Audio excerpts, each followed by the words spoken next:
Pak Kiai, apa efek atau pengaruh jika seorang laki-laki menikahi seorang perempuan yang dulunya hasil dari perbuatan zina? Hasil anak zina perempuan. Iya. Ya.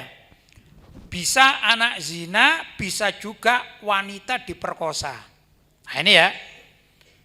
Jadi kalau ada dua orang laki dan perempuan berzina, kemudian yang perempuan punya anak, ya, anaknya perempuan, anak juga perempuan, itu satu, banyak terjadi.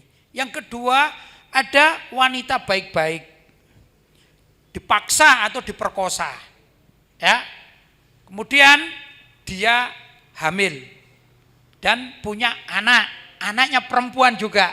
Nah, ini kasus di masyarakat begitu, paham ya? Jadi yang dikatakan anak haram itu belum tentu sang ibu ini berbuat jahat, belum tentu. Paham? Maka ada hukum di sini. Bagaimana? Pertama, kalau yang lahir itu bayi perempuan dari hasil zina atau diperkosa, ya. Ini tatkala dia dewasa, kemudian ingin menikah si bayi perempuan tadi itu, ya. Maka pertama walinya harus wali hakim. Baik itu hasil zina maupun karena diperkosa. Itu tidak punya bapak secara nasab. Nah, bintinya ini kembali kepada ibunya. Sudah? Pertanyaan.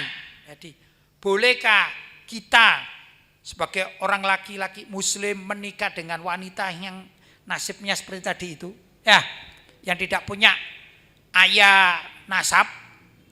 Pertama, kita lihat dulu anak wanita itu pendidikannya bagaimana? Pendidikannya bagaimana?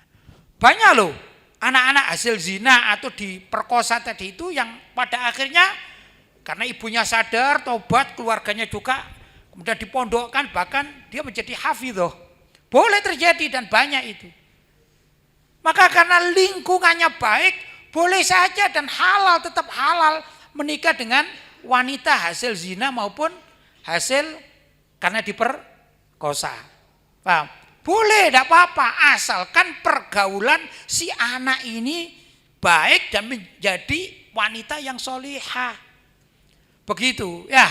Kemudian si laki-lakinya atau suami setelah menikah itu juga mempunyai pendidikan karakter yang baik, yaitu orang soleh, tidak masalah.